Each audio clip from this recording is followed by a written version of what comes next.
এগুলো তো একবারই বন্ধ হয়ে গেছিল।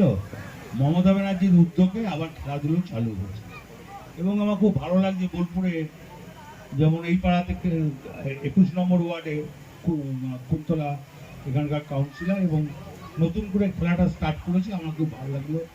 সুদীপ্ত করেছে স্টেডিয়াম মাঠে, টাউন ক্লাব মাঠে আমি গেছিলাম, সেখানেও খেলা ভালো হয়েছে।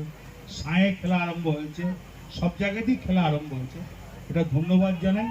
আবার খেলাধুলোতে মানুষ ফিরে এসছে এবং খেলাধুলাতে ফিরে আসাটাই উচিত মনে করি সবাই। দেখুন, ও খুব পুরনো ছেলে ছিল, বহু পুরনো ছেলে। তখন তৃণমূল দল হয় নাই, আমরা তখন কংগ্রেস করতাম।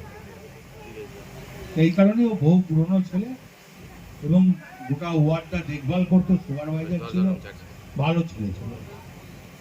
ও মরে গেছে আমি এটাও জানতাম না, কালকে জুলাই নিয়ে কিছু বলুন। সভা এটা খেলার মাঠ, এটা খেলা নিয়ে বললে মানায়। সাংবাদিকগিরি করছেন এটাও জানেন না, কোন পরিবেশে কি বলতে হয়।